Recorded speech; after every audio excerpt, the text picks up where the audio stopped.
You're listening to Contesting Wrestling Premium.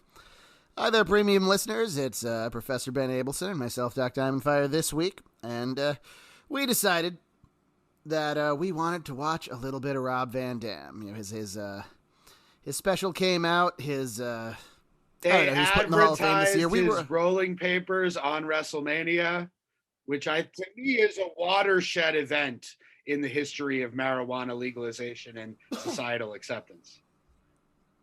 It's pretty incredible how the journey of Rob Van Dam has come to this. Him handing Vince McMahon a set of rolling papers on his network special. And that's pretty cool. You know, we watched his icons, which I thought was pretty great. It really kind of got to the core of who he was and why his career was, how it was. He always felt like even acknowledges someone was trying to change him. Right, he always felt like someone was trying to change him. And he acknowledges that the best top WWE guys were guys who could be molded, and he could never be molded. But who he was pretty damn He also good. Acknowledges that he pretty much single-handedly killed the ECW revival by getting arrested while he was the champion. Yes, that was him. That was his fault. I'll put that on his... I mean, when it comes down to it in history, first of all, the ECW revival was always going to be kind of lame. Like, it was never going to be what we really imagined. I think he delayed the downfall a bit by existing. He made it a little faster. It would have. Right. I think I'll put it this way: it would have been delayed a bit more if he could have kept the belts. But when it comes down to it, the fact that his career, the sort of most notable thing in his entire career is him finally winning the world title and then immediately having to lose it because he got arrested for weed is kind of perfect. Right. It kind of is. As a character more than a long title reign would have. The special is interesting, goes down to his early life, and, he saw wrestling and thought it was great, and him and his friends, as many people who trained in the 80s and before did, they had no idea how to go about getting into the wrestling business. It's not like it is now where schools are advertising everywhere, and it's easy to find whatever's nearest you as long as you're in a bit of a population center. He said him and his friends were driving around, and a guy in their town in Battle Creek, Michigan, just had a ring in his backyard. Kit Likens. Yeah, his name ended up being Kit Likens. He was a kickboxer, not a wrestler, and he agreed to let them train wrestling in his ring if he also let him train them in kickboxing. And he turns out that he's this badass kickboxer with a professional record of 103, which is very impressive. A good guy to train under. And apparently Rob Van Dam was kind of a hell of a burgeoning kickboxer, but he just really wanted to do wrestling. Clearly he had the genetic gifts of athleticism, but he also he threw himself at it so much. He wanted to be a performer. And I think this is something that's sort of understated, and something that I was reminded of in watching these matches is now there are the problems with his character and the problems with the idea of him being a main event guy in WWE are very evident, but you forget how good of a character he really was in ECW, how charismatic he was, how good he was at working the crowd. He wasn't just a fucking spot monkey. In that sense. No, his character in ECW was that he was too good to be in ECW, right. Clearly. And it was only a matter of time until he left. And it worked so well. And he had great matches with a lot of guys. The last 2 years of ECW, practically, he was TV champion. And unlike so many leagues that try this, they were like, the TV title will be on par with the ECW title. And I don't know if that necessarily was ever true, but Rob Van Dam holding the TV title for all that time was always on par with whoever held the ECW championship. In fact, frequently they'd give the ECW championship to someone like Shane Douglas and then do screwy angles with that title. They didn't do that with the TV title. They just gave it to Rob. Well, it was a bit like the relationship between the Intercontinental title and the WWF title. The IC title was always the workers' title. Back in the day. In the 80s and early 90s. Another thing along the lines of him being a real worker, he mentioned, he was trained by the original Sheik, And he mentioned that the Sheik didn't even teach him how to take back bumps properly. All he taught him, he said he figured it yeah, out. he taught him how to like survive in the ring and not expose the business. Like that was pretty much all his training was. Right, definitely. Very interesting stuff. And then he was trained with Sabu alongside the Sheik's nephew, Sabu, who they interviewed for the piece. Sabu seemed to not give too much to the interview except what he had to. Sabu didn't seem like he was in very good shape at all. Sabu is not in very good shape. They seemed like they were editing him, like trying to not show him like shaking. And I don't know, Sabu is one of those guys when we were younger, it's like the more serious older wrestling fans and the older wrestlers are like, man, when he gets older, he's going to have some real physical problems. And now he's older and he has some real physical problems. And on the whole weed thing. So in the documentary, Marijuana, in the documentary, they mention like he smoked weed for the first time on this tour of Jamaica when like a bunch of wrestlers were smoking. The gigolo Jimmy Del Rey passed RVD his first joint, which is fucking awesome. Jimmy Del Rey is like one of the most underrated scumbags in wrestling history. Like he's not a man to emulate. I recently saw a clip of him in ECW when the Heavenly Bodies were in ECW for a hot minute. And it was with Stevie Richards, who was like going to get their lunch for them because Stevie's character was that he was a stupid lackey.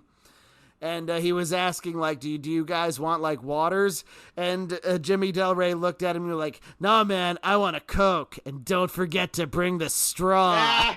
It's like, that was on television. Yeah. Well, technically it's a very speaking. ECW kind of thing to do, but... Very ECW. But RVD, he mentions, he's like, and he didn't like weed the first time he smoked it, but he's like, he noticed a lot of the wrestlers smoked weed. And then he says, like, he got into it and it opened up this whole world for him. But when it comes down to it, RVD being a pothead means a lot of different things. But one thing that it meant was that unlike guys like Sabu, and I'm sure Sabu smoked plenty of weed too, but because RVD kind of, hitched his wagon to weed, as it were, he didn't get addicted to painkillers. He didn't have a lot of... How about that? What's that?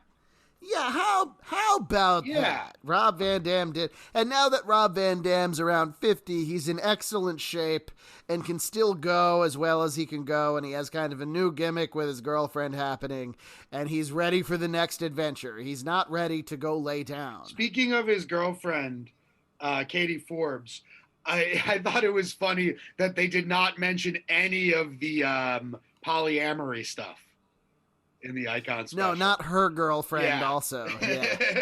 They talked about that on Impact. Right, that was an Impact storyline. Yeah, that was his gimmick. Yeah.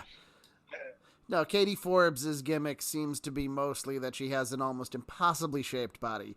And but Rob Van Dam was like, he really liked her energy. And like, I mean, yeah, sure. But great. No, they got back together and more power to him. Rob was with one woman for most of his life, and eventually their relationship went sour. Speaking of gimmicks. They talk about Speaking of gimmicks, I love that he was one of the kids who Ted DiBiase fucked with in one of his early stunts where, he fucking made people do degrading stuff for money. In this case, kiss his feet. Yeah, DiBiase made a young Rob Van Dam kiss his foot like after a match. And Rob was all saying, like, I should have negotiated up, man. I was just so excited to be there. And I like how he specifically was like, oh, it was $100. Yeah, it was real money. Because that was real money. Yeah. He made $100 that night. Everybody's got a price for the $1 Million Man. It's true. Or at least apparently that's the case. If it wasn't true, it wouldn't have worked so well.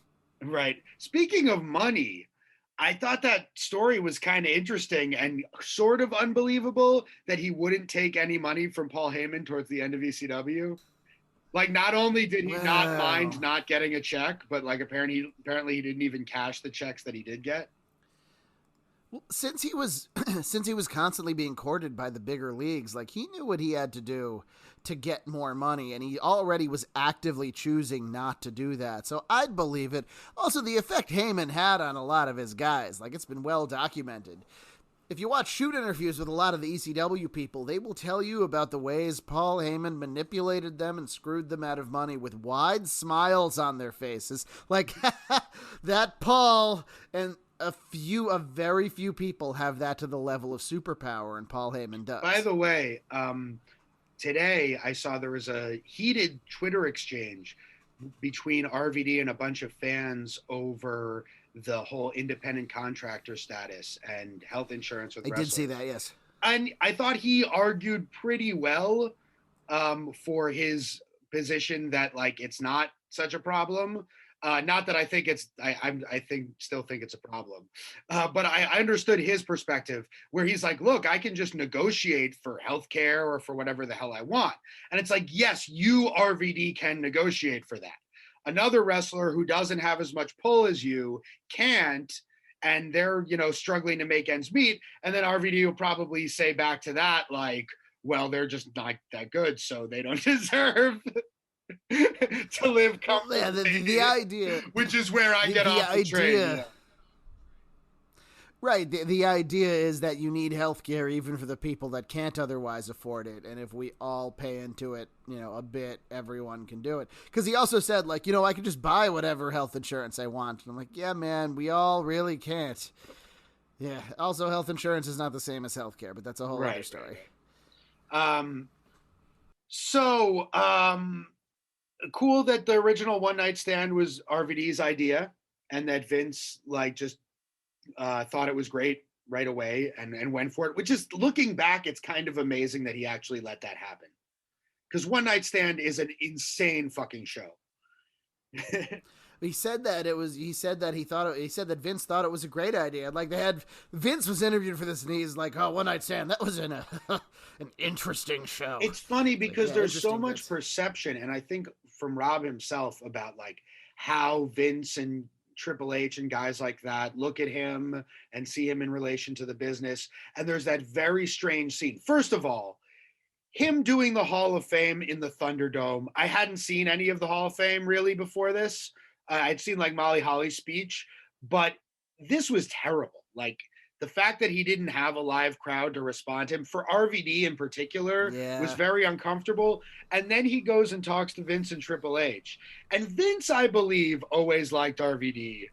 But there's this weird fucking moment where Triple H is like, yeah, man, you really revolutionized the style of the business. You changed the style of the business. And RVD's like, for the better or worse? Like, he's, because probably in his head this whole time, they see him as someone who ruined the business, or at least like didn't know how to work or this or that, which is funny that he would have that perception too, right? It's not just the fans, it's not just from the outside, but like that, he would have internalized that.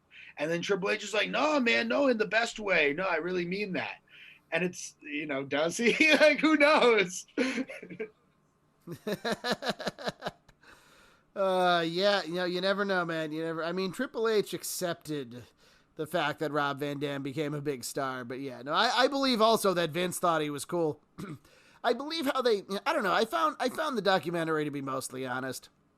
They were like, they felt like he didn't show passion in the ring, and like, if you were really in tune with him, you think that's kind of bullshit, but not everybody is really in tune with him in the first place. And the idea is to get everybody. That, and I was going to talk about this a lot more when we get to the No Mercy match. Which we will.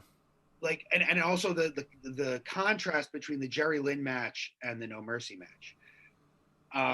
Because I'll get into we can kind of launch into that. Why don't we start talking about the Jerry Lynn match first? Let's do that. Yeah. What matches did we check out? Right. Rob Van Dam versus Jerry Lynn. When was that? Hardcore Heaven 99.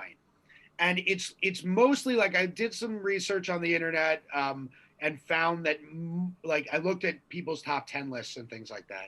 And this was the match that was most lauded by ECW fans, that it was their favorite. It was the Hardcore Heaven 1999 match.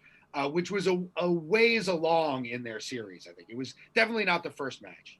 Yes, definitely not the first. And they added to those spot sequences over time. Right.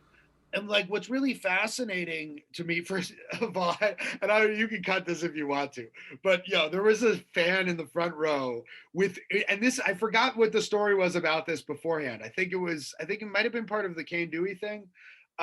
But this is an instance where someone spent an inordinate amount of time and care doing very excellent lettering on their sign, making it absolutely clear, like this was a huge investment for them.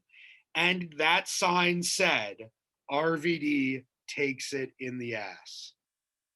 Like, that fan had to express that sentiment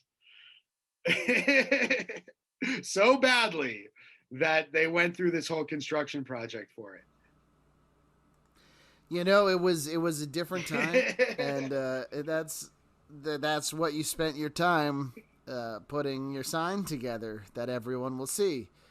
That RVD takes it in the ass. So other than that guy, the entire crowd was behind Rob Van Dam in this match. They fucking loved him completely and unquestioningly. Like, the idea is that Jerry Lynn was a poser, trying to be Rob Van Dam. But and his gimmick was that he was the new effing show. Right. But the way they wrestled the match was like, if you took the crowd away and you just looked at what they were doing in the match, Lynn was clearly wrestling as the babyface and RVD was clearly wrestling as the heel. RVD was wrestling how he always wrestles. But RVD would spend a ton of time stalling, talking to the crowd, talking about how great he is, but like in a more friendly manner than a heel would normally do, I guess. But if you didn't know that the crowd was cheering, like, he very well could have just been insulting people. You couldn't really hear what he was saying. So he'd spend all this time working up the crowd like a heel would do. And then finally he'd get to the middle of the ring. Lynn would engage with him and they do, their sequence of moves or whatever the spot was, with Lynn's intensity.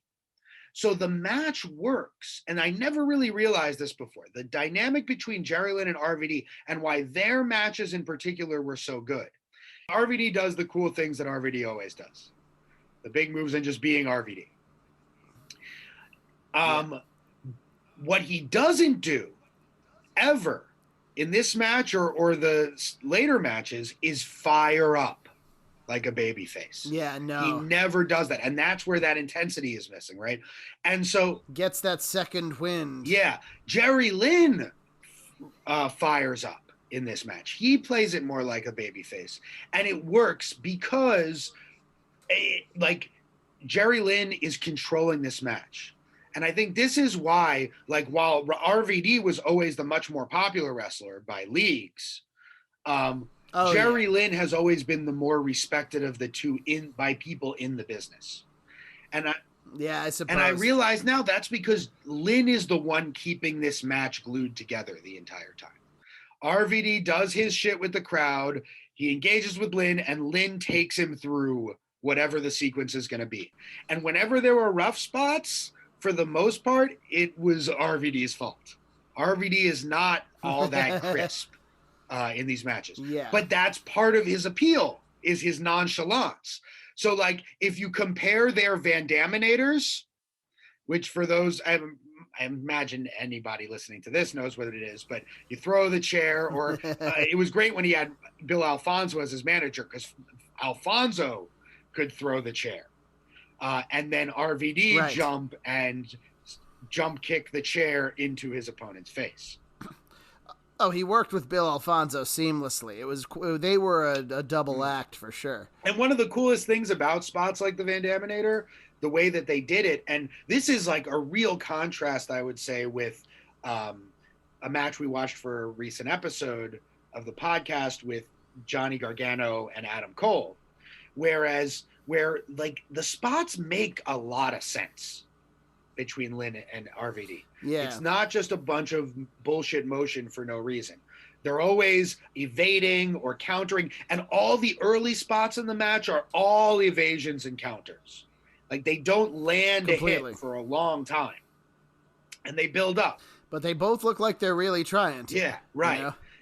They just know each other so well that they can't do and it. then they raise the pitch of that. Finally, they do land a hit, and then they land a hit off the ropes, and then at some point the weapons get introduced, right? And they build and build and build, and then when the weapons are introduced, they'll do a whole spot like go behind, reversal, off the ropes, leapfrog. Fonzie holds the chair out. RVD grabs it into the face. Van Daminator, you know, like. Right, exactly, completely. Like, it was all, it's cool, but it was all really cool at the time. But it was seamless to me, at least even now, with wrestling. Like, they're doing wrestling spots and they're incorporating this stuff into it. Yeah, exactly. Well, that's why these matches are so lauded, even like by now. You know, everyone wants. If you talk to longtime wrestling fans about the Rob Van Dam, Jerry Lynn series in ECW, you know, even the most hardened ECW hater will be like, "Oh yeah, those were great," because they were great. During the middle of the match, I wasn't sure what happened. It appears, or like fairly early on, it appears that Lynn gets knocked out, falling out of the ring. They spend he's totally limp. Eventually, RVD just throws him in over the guardrail and fucking does that crazy over the guardrail clothesline. But I think maybe because he started bleeding a little bit later, that was Lynn blading and maybe like having a hard time with it or something. Yeah, that's possible. That's entirely possible. Whereas RVD looked like he got busted open hard way in the by his eye from an elbow. Yeah. Like, I don't know. It's easy enough to induce bleeding by just punching somebody in the eyebrow. You don't necessarily blade right there. So I don't know. They did both bleed. I need to point out, because I now have an unhealthy obsession with sunset flips and variations on sunset flips, the up and over or tip up from Jerry Lynn twisting into the sunset flip that happens during the match. Yeah. Yeah. Oh, for sure. You know, I mean, if you want to get philosophical about sunset flips, it's a counter to a back body drop. And if you do it like that, it looks the best. Right. Yeah. If you hook the legs on the arms properly, but sometimes that's a luck thing. Right. And you both fall at the same time. Right. But yeah, it's a counter to a back body drop. If instead of flying into the air, you grab onto your opponent's hips while they flip you around and then pull forward, it's very smooth.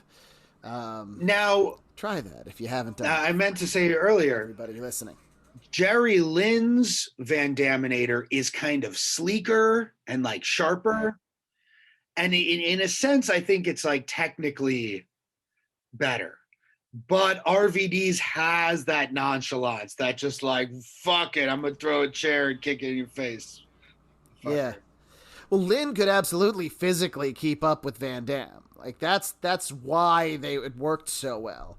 But you're right, their styles were very different. Van Dam did always have a certain effortlessness about him, even though everything that he does is incredibly difficult. Well, Lynn, especially at the beginning, shows he's a fucking awesome technical wrestler. Like, he can do all the chain wrestling. And he'd been wrestling for a while himself at this point. They both have. Yeah. Oh, fucking, we can't leave this match without commenting on the fucking horrible music they have for both of them on Peacock. Like, I know they're not going to have Walk, but come on, man. Definitely not. It's really bad. It's like, it made it like his entrance very unenjoyable for me. No, totally. They want to put stuff that's, what's the word I'm looking for? They want to do stuff that emulates the songs that the guys actually used, but Just use one of a kind. It's already like that. Just use one of a kind. Yeah, because people already have an emotional attachment to it. The thing wasn't the sound of Walk. It was what Walk represented, for Rob Van Dam specifically. Right. If the whole story is that Jerry Lynn is the poser, Walk is the ultimate song about fuck posers. for right. However valuable that attitude really is. Jerry Lynn's theme, I think, was Scapegoat by Fear Factory, which right. It sounds like it sounds, but it's not like an iconic track the way Walk is. Yeah. His actually, which means that it'd be his fucking generic music wasn't nearly as offensive as RVD's for this match. Yeah, has nothing against Jerry Lynn, but he's a lot more generic of a wrestler. True. Even though he can do everything as well as Rob Van Dam physically. No, that's where the balance came in, right? Like he had the actual mechanic skills, and RVD was the star. Yeah, exactly. So it's not a bad spot to be. The finish comes after one amazing 5-star frog splash. Like there's a reason why it's called 5-star frog splash, and Lynn gets hit by it, but RVD sells a little bit like he usually does when he hits it, because it is a tremendous impact even for the person doing the move. Lynn is able to quickly roll him over into a cradle and get a 2 count. Then after another fucking Van Daminator, he hits a second 5-star frog splash and just basically collapses onto Lynn for the 3 count. Yeah.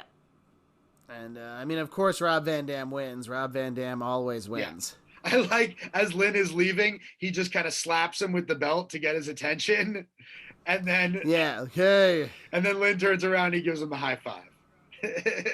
Like a proper hands all the way up high five, Good stuff. No. Like they do on the West Coast. Yeah, good stuff, absolutely. Yeah, as you said, there's a reason why these matches are remembered as being so awesome, because they really are. The best of that style, which is often imitated. The best of that style, yes. All right. So in contrast with that match where RVD is the heel, even though he's the guy, he's the baby face because the crowd loves him, but he wrestles as a heel. When he got into WWE, he couldn't do that. He couldn't be that guy. Right. So we get this match from No Mercy 2001 for the WWF Championship between Kurt Angle, RVD, and Stone Cold Steve Austin, who's the champion and newly turned heel, or recently turned heel, and made the leader of the fucking alliance.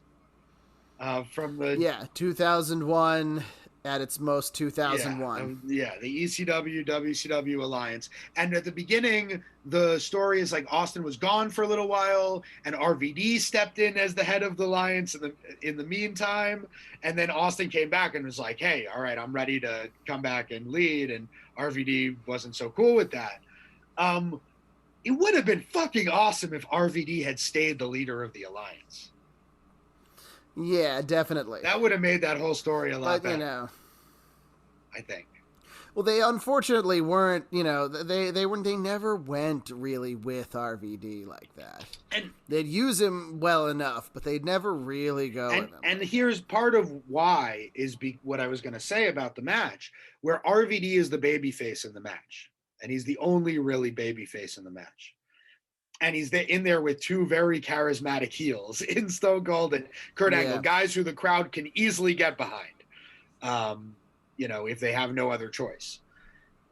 And RVD is good in the match. He does cool shit. He gets his shit in, but he never fires up. And Austin tries to fire him up towards the beginning of the match. He starts giving him the middle fingers, and he's like, and then RVD gives the middle fingers back and does his RVD pose, but it didn't feel like enough from what Austin was giving him. No. By the way, Austin... It was more hit your taunt. It's hit your taunt is not the same as fire up. Right. And by the way, Austin is trying desperately to be a heel at this point in time. Yeah. And he just throws random middle fingers at the audience while he's working. Did you notice that? Towards the beginning, like, but that's not gonna work though. They love that. I don't know, man. How the fuck were they gonna make Stone Cold Steve Austin heel? Like, oh, they weren't. It was a mistake. Everybody loved him too much. He was Stone Cold Steve Austin. Damn it. he also got a weird theme on Peacock because I guess they can't use the Disturbed version of his theme music. Yeah, I guess it was okay. Yeah. But yeah, that's a whole other licensing thing. Yeah, they do a lot. Nobody really liked the Disturbed version. Even the guys in Disturbed were like, we're not really used to doing stuff like this. We tried, and that was that. Yeah. So, yeah, I mean, the match is good. I mean, it's hard for it to be not enjoyable with those guys, but it wasn't the real standout performance for RVD that would make the people in the office be like, oh yeah, we can do a lot with him. Right. They can have him be in these main event matches, but they weren't going to put the company on his back. Yeah. Yeah, exactly.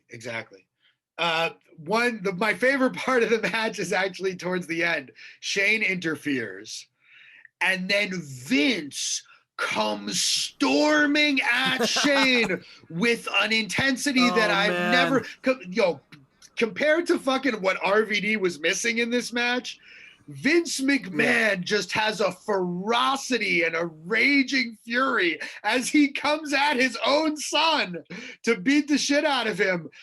I had to watch it like 4 times. Over the table. Oh my God. They leap completely over the announce table and start brawling on the floor behind it.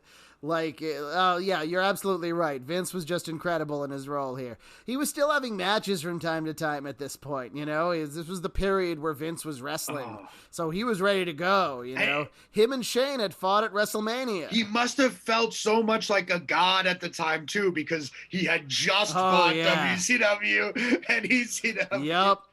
Man. He was professional wrestling. Absolutely. Vince McMahon got it. So anyway, after that tackle, Austin hits the stunner on RVD, and it's a cool sell by RVD. He flips over. Anyway, Austin wins, and that was the last title shot RVD got, pretty much. I guess he got a shot at Triple H, but yes, but that was the closest he came to the title until he finally won it at ECW One Night Stand 2. And then fucking fucked it all up.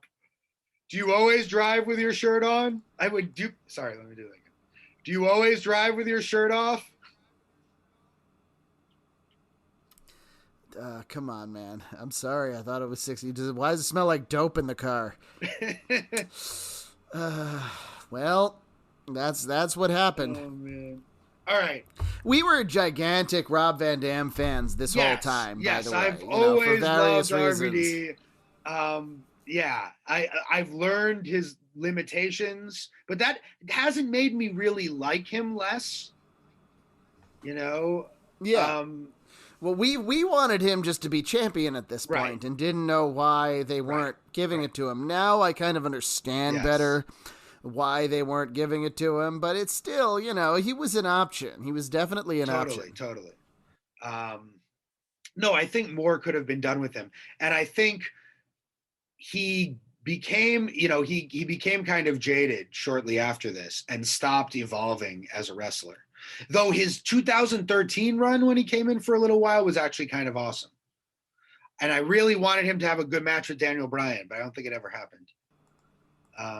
Yeah, he'd had a couple of like shorter runs later.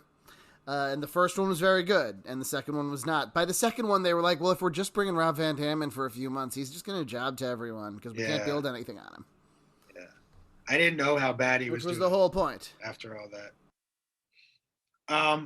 So we also watched, how much time do we have?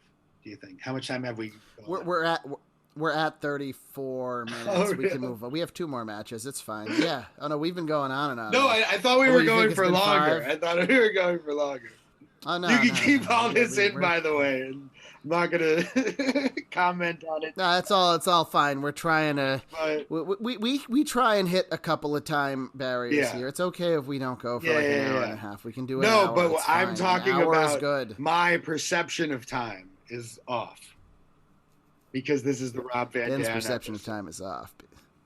The Rob Yeah, Van man. Dam episode. It's like 2002 all over again. One of a kind. One of a kind. What else did we watch? So Ben? we watched two things from the very, very beginning of Rob Van Dam's career, which I had never seen before. The first one is from the USWA in 1991. And it's Rob Zukowski, which is more or less what Rob Van Dam's real name is. It's a little bit more Polish than that, actually. But I guess, in USWA, they were like, Zukowski is as much as they're going to be able to pronounce, all right? It's close enough, right?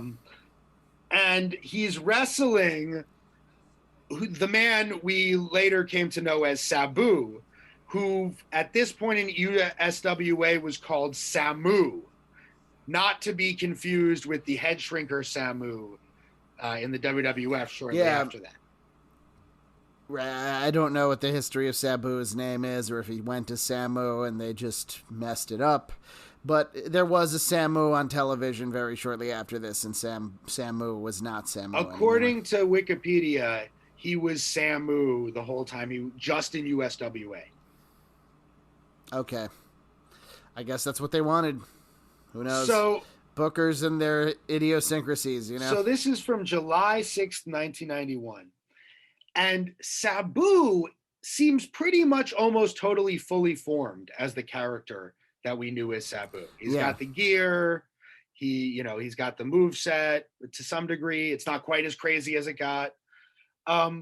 He's not doing the extreme stuff, but like he looks like kind of a wild man. Rob is not fully formed in the slightest here. No. He's got generic. No, he's a kickboxer. I guess he's got kind of generic trunks, and he's got that like short-haired mullet that guys like fucking Sam Houston and like Terry Taylor had back in the day. Yeah. No, he didn't quite have all of that together yet. He has some moves. He didn't even have the name Rob Van Dam. Right. He has some moves. He's got like the rapid snap kicks to jumping spin kick that he kept for most of, not all of his career. It's a good move. It's a good sequence. People like it. He started using at that time the suplex, the float over suplex that he does. That's unique in the way he like comes down on his opponent, like the angle from which he comes down. He does that much better in the next match we're going to talk about, but he was already here in this one. And yeah, it's just it's a match. they do some athletic stuff. Like you could tell that they had ability here, but it's a match. It was very USWA, it's like USWA a lot was for guys who were on their way out or on their way in. These two guys were on their way in. Sabu has clearly had something to offer. But yeah, it's not like I can't really analyze much of the match, honestly. They have a wrestling match because they're both fairly recent trainees that haven't quite figured out their shit yet. They both figured out their shit on their overseas tours, Right. Sabu is a little further along than Rob Van Dam, of course, or Rob Zukowski, as they put it. Zukowski, yeah. Zukowski, yes, Rob Zukowski. Yeah, they don't mention at any point in the icons or in any of this that like Rob Van Dam was because he looked kind of like Jean-Claude Van Damme. Do they? Because I missed that. Yeah, they mentioned specifically. He's like, yeah, someone thought that I looked like Jean-Claude Van Damme. So, and then they start showing the pictures where he's like really leaning into it, and he has the same hairstyle. Yeah, and stuff. I forgot who it was. He does kind of. I forgot who it was who said that he looks like Jean-Claude Van Damme. I don't know if they even named the person who said it, but someone told me. That's one of them, I'm sure. Yeah. So The match ends with Judge Dredd, who I had never heard of before in the context of wrestling, tripping Rob off the top rope, and Sabu pins him with his feet on the ropes, and the heels win. Then they're about to interview Rob Zukowski, and it cuts to a different show, a different USWA show, apparently with clips from July 24th. So this match was July 6th. So the episode it cut to must have been much later, with another match with Samu and Judge Dredd teaming up against Robert Fuller, who would later become Colonel Robert Parker in WCW, and the Golden Boy, Jeff Jarrett, inside a steel cage. The extremely blonde and young Golden Boy, Jeff Jarrett. Oh, yeah, for sure. So that was a treat, a little bonus treat here. What were you going to say? His podcast just started a few weeks ago. Not that he needs our advertising. No. But his podcast just started a few weeks ago. It's interesting so far. I've listened to a couple of them. He's, of the Conrad Thompson podcasts, I think he's maybe the third most full of shit. Behind Bischoff and Brucey there. So, I don't know. It's interesting. If you're a podcast guy, you don't need me to tell you to check it out. But yeah, it's very interesting. So we get the finish to this match too, with Jarrett beating Dredd after hitting him with a chair off the top rope. So chair swinging happening in abundance here in 1991 USWA. Oh yeah. Well, he was a heel, so you go for it. Though that I mean, I'm doing a lot of that kind of stuff in WWF at the time. I guess not. I mean, they didn't really have to. What were they doing at the time? When was this? Early 91? I guess they were having Sergeant Slaughter proclaim his loyalty to Saddam Hussein. I think that was enough heat. That match got bloody, too, at Mania. It did, yes. Yes, for sure. Hogan and Slaughter. That whole thing was a disaster, but it happened. Sergeant Slaughter's promos are S-level healing, by the way. If you've never seen Sergeant Slaughter's Iraqi promos, they're incredible. His face is just the best. He knew that he had to face the Ultimate Warrior and Hulk Hogan, and they were cartoon characters, so he became a cartoon villain, right, which he never was before. Not really. Yeah. Well, I mean, except being literal. Well, no, he wasn't a villain in G.I. Joe. Right, in G.I. Joe. He was a literal cartoon. Which was not a... G.I. Joe was not a deal done through the WWF. It was a deal done independently, which I think a lot of people discount when they think of Sergeant Slaughter. But yeah, he was a good guy there. He wasn't ridiculous cartoon villain. Ugh. All right. Anyway. So we have one more match, and All Japan Pro Wrestling in the early 90s is just full of so much fucking gold. Oh, yeah. I mean, obviously, All Japan Pro Wrestling in the 90s was great because of Kobashi and Kawada and Mizawa and all them. But there's a whole lot of people going through there that I didn't even really realize. Like, I don't think I really knew about this run of RVD. Like, I guess I figured he was in Japan at some point, but I had never really. Right. So this is a match from February 19th, 1993. This is Rob Van Dam and Stan Hansen against Kenta Kobashi and Toshiaki Kawada. Yeah, if you ever wanted to see Rob Van Dam beat the hell out of Kenta Kobashi, this is your match. I mean, he tries. It's mostly Kawada beating the fuck out of RVD, kicking him really hard in the face and everywhere else. Kawada kicks all throughout this match, and it's glorious. And then Stan Hansen coming in and being like, I'm still tough, even though I'm already like fucking 60. Or I don't know if he was 60, but he was already getting up there by then. Coming in and just completely no-selling the hardest hitting Japanese dudes ever in a believable way, because it's Stan Hansen and they're just really fucking going to town on each other, and they can just take it like crazy shit. Yeah. Really good.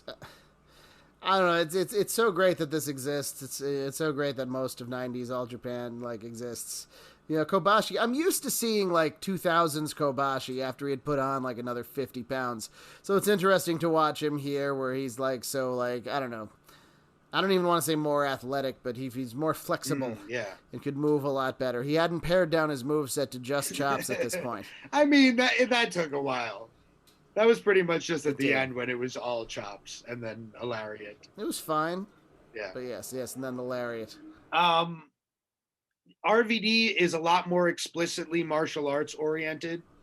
It's the ultimate sort of irony of the fact that he didn't like kickboxing, but he had to do kickboxing in order to do wrestling, is that his kickboxing background is much of what made him a unique wrestler. You know, that's where a lot of those moves came from, you know, and like he does things like his jumping sidekick off the top rope, I think comes the closest to like something that someone who knows karate would actually do, maybe. Well, he didn't come from football, and he didn't come from amateur wrestling, you know, and he didn't come from bodybuilding, and he didn't come from powerlifting. You know, yeah, a lot of guys don't come from kickboxing or those kinds of martial arts. A lot of people who do those martial arts, especially at the time, saw pro wrestling as kind of beneath them because it was fake. But, you know, you learn Kung Fu, and then you realize the best thing you can do with Kung Fu is get a job in the Kung Fu movies, which is also fake. Rob Van Dam once said, like, when people talk about, wrestling being fake, he's like, well, I've done Kung Fu movies, which are way faker than wrestling, where people get a bunch of takes and, like, you never actually make contact when you hit people. To contrast, I've also done real kickboxing tournaments where it's 100% real. So, like, I know how real wrestling is and how fake it is. Don't just think it's fake. There's way faker stuff than pro wrestling. I just realized kind of an analogy between wrestling and philosophy along the lines of, like, most, if not all, the people who do it and are really successful at it come from somewhere else, like come from neuroscience or biology or physics, or that's it's true to some extent, maybe not as much as in wrestling, where it's, well, at least for a long time, it was the norm that wrestlers came from other sports. They were already distinguished athletes in one way or another. Well, it's because there isn't a pro wrestling program in high school. Right. Or in college, for that matter. There's just like there isn't a philosophy program in high school. Yeah. There is one in college, but not at Mercy. I mean, we have a minor that I created.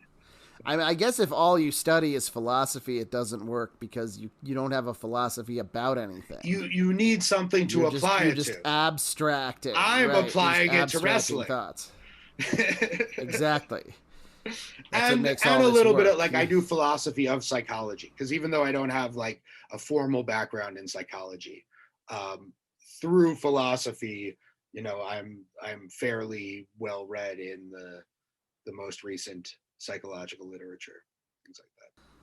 Well, that's good. No, I mean that's good. you keep up with your field. Yeah. I mean that's where that's the other thing that I know besides philosophy in terms of like my more mainstream stuff that's not about wrestling or metal. You know, you're an interesting guy. You're into a few different things. It's why you're always so busy. I mean, I'm busy too. People who aren't busy aren't doing anything. You should do something. It's great. There's stuff. I spent a lot of period of my life, and I'm privileged to have been able to do it, with a lot of time to chill. And in recent years, as one gets older, you know, in recent years, I've wanted to chill less and do more. So I went from being like I went from being like already kind of busy to like really busy in the last few years. You know, they talk about Rob Van Dam and them not quite getting his personality, and like that's what we always liked about him, is that he could do everything and anything, but he always seemed like he was ready to just chill anyway. Yeah. He was, and not we could actually be friends with him. expense of everything, but yeah. Unlike most wrestlers who you wouldn't want to be friends with. No, I'm not like, I'm sure they're all, cool, I guess, but like we'd I wouldn't admire can them you? in one way or another, but like I don't actually want to chill with Scott Hall No, I bet you he's a dick. or like Brett. And he'll tell you about some awful stuff that happened and then laugh at Yeah. it. Oh God, Brett. The I don't know one what the hell time I Brett met does with his Brett, time. he was like, I mean, I brought up the screw job sort of with my shirt. I had the Gotch Screwed Hackenschmidt 1908 shirt, and I was like, hey, do you like my shirt? And he was like, yeah, there were a bunch of those. I wasn't the first one.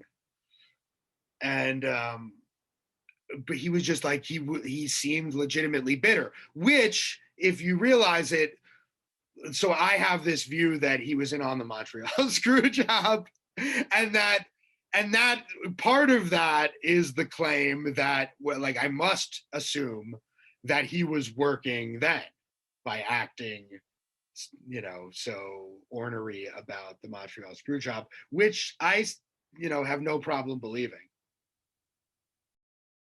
Brett needs to be that arrogant, and like if he wasn't, it would be kind of disappointing, I think. But you're right. That doesn't mean you want. Can you imagine like chilling with John Cena? Can you imagine John Cena like not doing something for a few hours? Yeah, no, definitely. Like not. I can imagine The Rock scheduling 4 hours at the end of his day to sit there and drink until he feels like singing. I don't get that off of John Cena. Yeah. I just don't. Yeah, I can see that.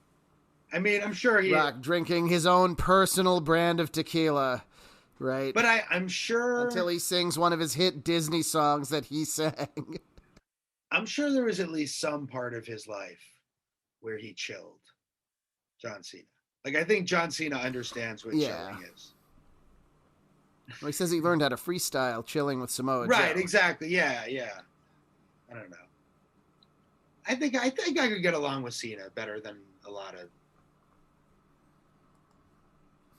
Oh, maybe that's a good thing. He says he wants to come back at some point. We'll see.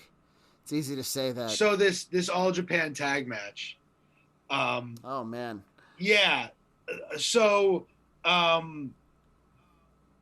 love Hansen yelling at RVD. By the way, RVD's barefoot in this match. Right.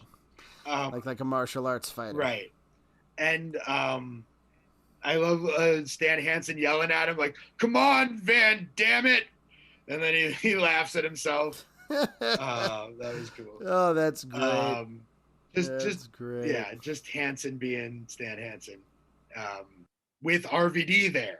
Like that's just a pairing that I never imagined actually happened. And their interaction is cool. And the finish is really funny where Kawada lariats RVD like he just decapitated him and turned him inside out. Yeah, completely. And he sold it perfectly. He did the full like backflip, landed with his neck in a weird position, but not in a dangerous way. Just like, he took his head off. And then he puts on the stretch plum. And Stan Hansen takes forever to get a chair to bring into the ring to break up the stretch plum with. Finally, he gets in there, and Kawada gets the chair away from him and takes him out with it. Puts the stretch plum back on. Hansen interrupts again. Fucking Kawada just kicks him in the head and knocks him out of the ring. And then Kawada fucking power bombs RVD and pins him.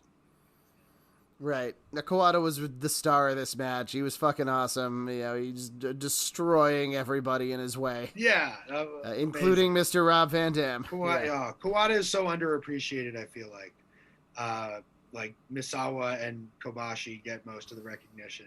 I mean, that's the story. That's his gimmick anyway. Right, that's his gimmick. Like I have to do twice as many cool things to get past these guys. I mean, to be fair, Misawa and Kobashi were incredible. Right, yeah. For 90s All Japan. If you've never watched any like 90s All Japan, check it. Before Giant Baba died, like go for it. It's amazing. And check out our episode if you've never heard it about that with David Kim. Yeah, for sure. David Kim knows more about that than we do. Though I am learning. So yeah, RVD not entirely formed in this match, but already cool. and doing his thing. Yeah. And in there, more for him than he was in the USWA. Yeah, definitely. And in there with those fucking Titans. And, you know, and this goes back to what I was saying at the beginning of the episode. Like, RVD knew how to work. He came up in the business, in the real fucking business. He worked with serious fucking dudes. And he knew what he was doing. That whole beginning of the match with Jerry Lynn, like, they spend forever to, you know, actually start doing damage to one another. And they're just getting the crowd into it the whole time. And he could do that. But as we pointed out, there were some gaps in his game. Most importantly, that he like could not really be the kind of babyface that WWE wants, because his character would not allow him to fire up or like get angry or anything like that. Yeah. Yeah, well, you know, he wasn't perfect, but he was pretty great. He's still pretty great. Yeah, RVD is cool. Definitely. Anything else on Rob Van Dam before we wrap this up today? So RVD, I'm glad he's in the Hall of Fame. You know. Yeah. Who was it that said in the Icons? Bruce Pritchard said Rob Van Dam is the kind of guy who would get overlooked for the Hall of Fame, and he's glad that he wasn't overlooked. Right. Yeah, definitely. Though I wish you could have gotten an induction in front of a crowd. Yes, me too. I don't think he's too broken up over it. Is what it is. COVID and everything. We're all accepting of extenuating circumstances. I wonder if we'll get another run. If he wants one, he'll get one. You know, they'd hire him back. He would, if he wants another run, he'd have to show them again that he's going to stick around a while. I think he, because if they were just going to, if he wants to just do a 3-month tour, they're going to just job him out, because he's not a main event guy right now. He's just not. He hasn't been a main event guy for years. He's older. He'd have to go out, and it's not like a guy like Edge who won the title a dozen times and would only be a main event guy. Right. Like Rob Van Dam would have to he wouldn't have to come up from the bottom or anything, but he'd have to have a few good matches in order to really. He'd have to establish his new character. Right. I bet you his act with Katie Forbes could work in the WWE. Yeah, possibly. He has a new act. Right. Maybe he'll do it. You know. That's up to him, though. I think he likes to wrestle a bit less now, but we'll see. Well, yeah, I would look forward to that. I haven't really watched any of the TNA stuff because I haven't watched TNA or Impact or whatever the fuck it's called. He's not there anymore. Yeah. So there you go. Okay, so I guess we'll wrap things up here then. Thank you very, very much to our patrons for paying to listen to us ramble about whatever we feel like. We really appreciate that 100%. We're going to keep doing it every week, just putting stuff out there, sometimes related to our main episode, sometimes not, with a variety of guests and seconds and so on. And for Professor Benjamin Abelson, I'm Doc Diamondfire. Thank you all very much for listening. We love you. This has been Contesting Wrestling. And we just smoked your ass. Oh!